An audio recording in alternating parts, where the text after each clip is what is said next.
Assalamualaikum warahmatullahi wabarakatuh. Hai Sohib Dokar dimanapun kamu berada, ketemu lagi dengan saya, Amelia Ayu, dalam acara Dokar, dakwah obrolan kajian agama yang ramah. Kali ini dalam tema Dekati Ilahi di masa pandemi. Seperti yang kita tahu bersama, saat ini dunia sedang mengalami ujian yang luar biasa dahsyat. Tidak ada satupun dari kita yang tidak merasakan dampaknya. Ya, pandemi COVID-19. Banyak dari kita yang tiba-tiba harus dihadapkan pada kenyataan, harus kehilangan orang-orang yang terkasih, yang dicintai, kehilangan mata pencaharian, bahkan didera perasaan-perasaan yang menakutkan. Khawatir, resah, bahkan tidak tahu harus berbuat apa untuk bisa bertahan di masa sulit ini.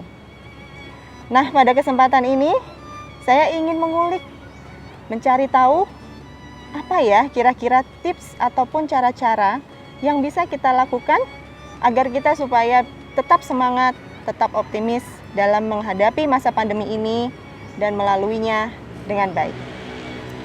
Sudah hadir bersama saya di sini Bang Nurce yang akan menemani saya ngobrol-ngobrol. Kita langsung simak. Assalamualaikum Bang, halo, apa kabar? Waalaikumsalam warahmatullahi. Baik Ayu. Sehat ya Bang ya? Alhamdulillah. Alhamdulillah. Nah Bang, kita tahu nih ya, masa pandemi ini sangat sulit kita rasakan. Ya. Kira-kira Bang, tanggapannya gimana nih? Alhamdulillahirabbil alamin wassalatu wassalamu ala asrofil anbiya'i wal mursalin wa ala alihi washabihi ajmain. Ayu, musibah, rasa ketakutan itu sunatullah, bagian daripada hukum-hukum Allah yang memang ada di sekitar kehidupan kita. Kalau kita lihat di salah satu ayat di surah Al-Baqarah itu ayat 155 dikatakan walanabluwakum bisyai'im minal khauf wal ju' ilal akhirul ayat. Jadi memang Allah itu menguji dengan sesuatu, bisyai'in itu. Salah satunya adalah dengan rasa ketakutan minal khauf. Ketakutan ini kan sekarang sudah menyergap dalam seluruh aspek kehidupan kita. Bukan hanya aspek kesehatan ya, dengan adanya COVID. Aspek psikologis, aspek ekonomi, bahkan yang tidak kalah penting, kita membaca di sosial media itu terjadinya misalnya tingkat perceraian yang tinggi di berbagai daerah karena orang sudah banyak jobless, homeless, loveless gitu ya. Plus yang lain, asal jangan pules ya.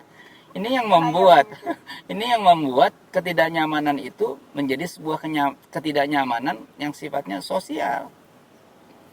Nah, untuk menghindari atau mengurangi ketidaknyamanan itu dengan cara kita dekati Allah. Jangan putus sholat 5 waktu. Karena sholat 5 waktu itu bagian daripada hubungan transendental kita untuk bisa terus mendekati Allah. Menjaga hubungan koneksitas kita kepada Allah dengan sholat 5 waktu. Itu yang pertama. Yang kedua, perbanyaklah dengan membaca Al-Quran. Karena Al-Quran bagian dari firman Allah. Kalimat-kalimat yang mulia yang mengandung unsur obat. Al-Qur'ani ma huwa syifa'u wa rahmatul lil mu'minin. Di ayat yang lain dikatakan begitu. Quran itu adalah obat sekaligus rahmat dari Allah kepada manusia. Tinggal kuncinya adalah apakah kita ingin memanfaatkan dua hal tadi, sholat dan membaca Al-Quran menjadi bagian daripada proses treatment kita untuk mendekati Allah Subhanahu wa taala. Itu kuncinya. Oke. Nah, terus Bang, andaikan ada salah seorang keluarga kita misalnya atau kerabat kita yang ternyata terpapar COVID-19 nih Bang. Kira-kira apa sih Bang yang bisa kita bantu, yang bisa kita lakukan untuk membantu, entah meringankan beban mereka misalnya? Mau jawaban yang serius atau agak sedikit nyeleneh? Bebas Bang. Bebas. Kalau yang nyeleneh ya panggil saja virusnya, kita jewer kupingnya, kita sentil, virus keluar lo dari sini.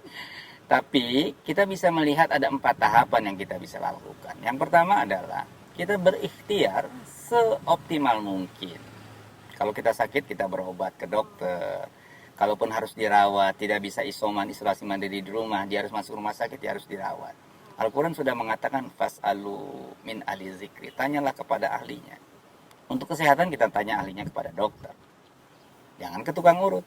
Kalau ke tukang urut itu orang yang keseleo gitu ya. Yang kedua, setelah kita berikhtiar secara optimal, kita lakukan pendekatan, beribadah, berdoa secara maksimal. Karena ada hubungan kausalitas. Ayo, jadi kalau kita berusaha secara maksimal, tanpa berdoa, terlalu sombong kita sebagai manusia. Kita tetap minta bantuan kepada Allah. Allah lah zat maha penyembuh, Allah zat maha pelindung. Makanya katanya Rabbana itu adalah pelindung, pencipta dan pembimbing.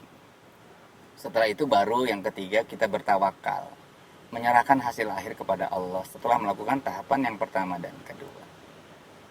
Kunci yang terakhir, taslim.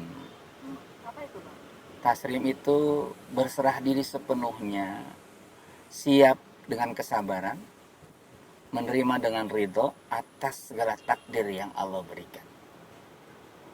Setelah kita melalui tahapan 1, 2, 3, 4, jangan lompat. Nanti kalau lompat kepleset, jatuh, benjol gitu ya. Nah, gimana kalau sekarang kita minum dulu, Bang? Oh ya? Ya, saya udah pesenin yang spesial loh. Apa tuh? Ada deh. Ini dia. Ngopi dulu, Bang. Ya, terima kasih, Mas. Ini namanya Bang, kopi terbang. Kopi terbang. Spesial cuman ada di Nebito Cafe. Bisa boleh Ani comot? Siap, silakan. Mari, Bang. Mari kita coba. Kita coba. Iya. Blok langsung. Enak, segar. Segar ya, Bang? Kata orang Betawi ini pengen mindo. Apa tuh? Pengen nambah lagi. Oh iya, boleh. Nah, tadi Bang ada satu yang menarik. Ya. Doa. Ya. Kira-kira di masa sulit ini, doa-doa atau zikir-zikir atau amalan apa sih yang bisa kita lakukan supaya kita tetap tenang gitu? Ya, kalau kita ingin menjaga hubungan kedekatan kepada Allah, sholat 5 waktu tetap jalankan. Kalau bisa on time. Karena itu bagian daripada as-salatu mi'rajul mu'minin. Hubungan transendental yang tidak terputus. Surgur bisa ditambah dengan sholat sunnah. Setelah sholat 5 waktu, zikir, istighfar minimal 33 kali, membaca kalimat thayyibah subhanallah 11 kali, alhamdulillah 11 kali, walhamdulillah 11 kali, Allahu akbar 11 kali. Dan ditambah misalnya dengan membaca surat-surat pendek Al-Fatihah, surat Al-Ikhlas, Al-Falaq, An-Nas, Al-Baqarah 1-5, Al-Baqarah 255, ayat kursi. Dan ditutup dengan la yukallifullahu nafsan illa wus'aha laha ma kasabat dan seterusnya. Karena di dalam itu ayat 286 itu terkandung permohonan kepada Allah kalau sesuatu yang kita tidak mampu, Allah akan mengcover atau men-take over itu. Ada juga doa. Sudah ada jaminannya. Ada jaminannya dan ada doa Rabbana wala tuhammilna ma la taqata lana bih wa'fu 'anna waghfir lana. Kita mohon diampunkan kepada Allah, dihapuskan dari dosa-dosanya.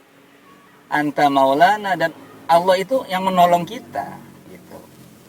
Setelah itu bacalah selawat Nabi dan doa apa yang kita minta. Jadi ada proposal umum, ada proposal khusus. Proposal khususnya di doa itu. Khususnya buat yang kena COVID misalnya, la ilaha illa anta subhanaka inni kuntu minaz zalimin. Boleh ditambah dengan hasbunallah wa ni'mal wakil, ni'mal maula wa ni'man nasir, la haula wa la quwata illa billahil aliyil azim. Ya, saya hanya ingin berpesan kepada sahib dokar, ingat istilah pantun Betawi, kalau mau anget, tenggak aja sekuteng. Minumnya nyorein sambil duduk melingkar. Nyok simak obrolan agama, biar kita anteng tiap pekan di acara yang namanya dokar. Nastaghfirullahalazim, nastaghfirullahalazim, nastaghfirullahalazim. Rabbana taqabbal minna innaka antas samiul alim. Walhamdulillahi rabbil alamin. Alhamdulillah. Terima kasih untuk ngobrol-ngobrolnya hari ini, Bang. kita udah mendapatkan lumayan nih pencerahan. Nah, Sohib Dokar dimanapun kamu berada, sampai di sini dulu obrolan kita hari ini. Mudah-mudahan membawa manfaat buat kita semua.